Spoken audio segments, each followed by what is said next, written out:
어제 정세균 국무총리가 LH의 부동산 투기 수사를 위해서 경찰 국가수사본부를 중심으로 한 정부 합동특별수사본부를 설치하겠다라고 발표를 했습니다.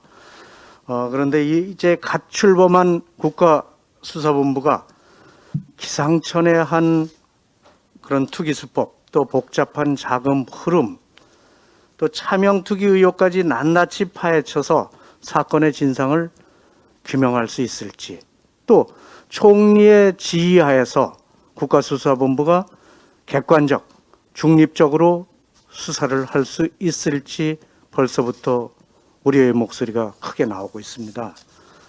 더욱이 정부는 벌써부터 합수본의 수사의 가이드라인까지 제시를 하고 있습니다.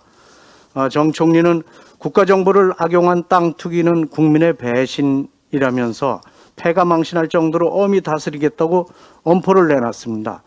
고지곳대로 들어보면 맞는 얘기이기도 하지만 사실 그 속 내용을 살펴보면 이는 이번 사건을 문재인 정부의 총체적인 관리 부실과 부패가 아닌 개인의 일탈로 수사 방향을 잡으라는 사실상의 수사 가이드라인입니다.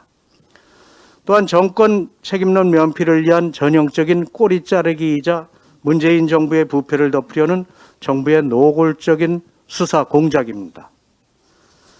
이번 사건의 본질은 정부의 부동산 정책 관리 감독 실패이자 뿌리 깊은 문재인 정부 도덕성 해이가 만들어낸 합작품입니다.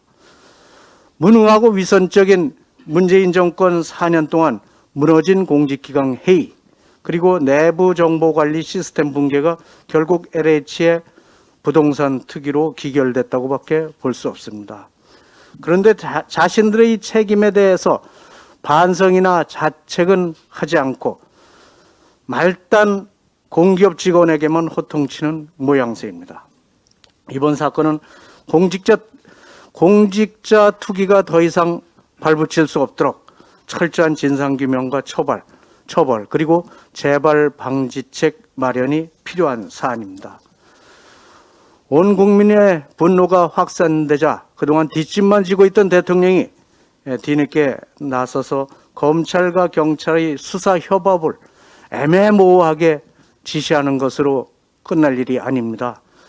대통령은 즉각 대국민 사과와 함께 국민이 신뢰할 수 있도록 수사의 주체를 검찰로 변경하는 것을 포함한 아주 강도 높은 조치를 취해 줄 것을 거듭 촉구합니다.